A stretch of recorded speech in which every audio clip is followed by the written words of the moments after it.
Hi, I finished Good Girl by Aria Aber, shortlisted on Women's Prize for Fiction. I got it from the library. I'm going to be a long time, I think, getting the others from the library. Fundamentally, I'm 17th on the list, so will I get that before the winners are announced? That is the question. Anyway, back to this one. It's a novel set in Berlin, and it's about a young girl, Nila, born in Germany to Afghan parents, raised in public housing graffitied with swastikas, drawn to philosophy, photography and sex. So that is our Nila, 19 years old, and she's struggling with her identity, struggling to find out where she belongs. As it said, her parents were Afghan refugees. Well educated, intellectual. Her mother was a doctor, but of course, in Germany, they are at the bottom rung of the ladder, doing the menial jobs. And Nila's ashamed of her background as well. She doesn't call herself Afghan. If anybody asks, where are you from? Greece, Italy, anywhere but Afghan. She was born in Germany, but her heritage is Afghan. Her culture is Afghan, but she denies it. She denies it all the time because she's ashamed of it. Because she sees around her the racism, the slogans that are on the walls.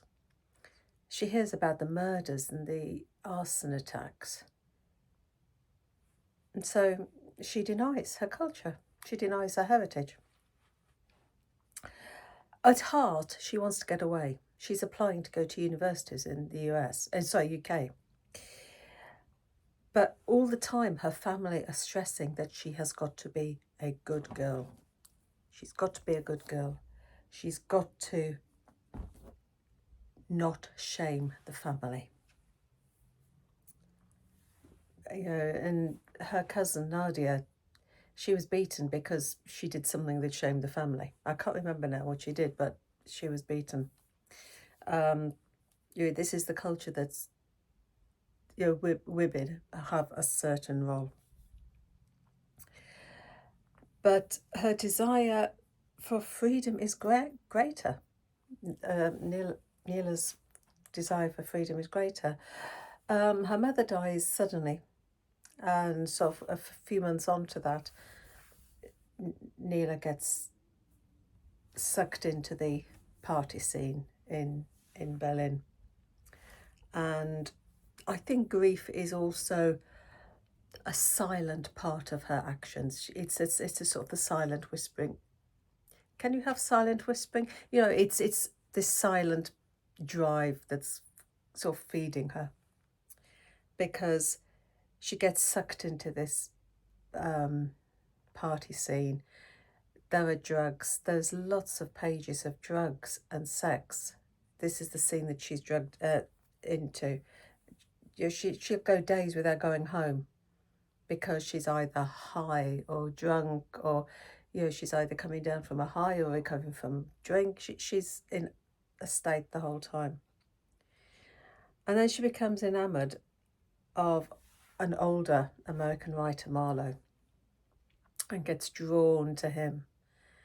And then you've got pages of a toxic relationship because he's not nice to her at all.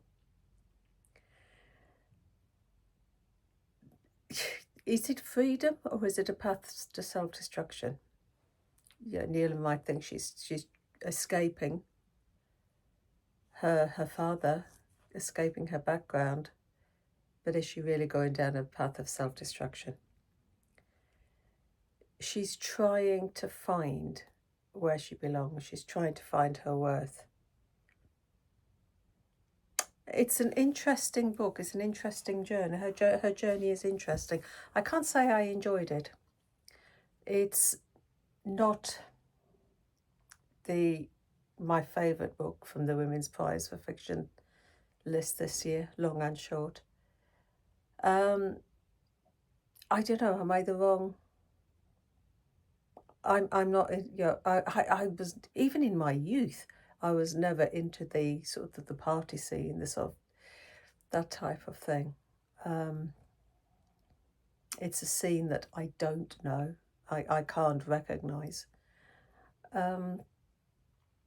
So I don't know, it's an interesting journey. It's, you see her struggling with her identity, ashamed. But then again, there are very tender moments when she's with her father, because yes, he does strike her when she does these things, but there is also a tenderness between them as well. So she is not in a happy place most of the time. So that is Good Girl.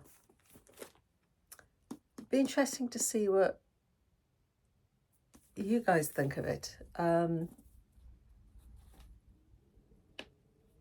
It's not one that really floated my boat. So I leave you now. Happy reading. Take care.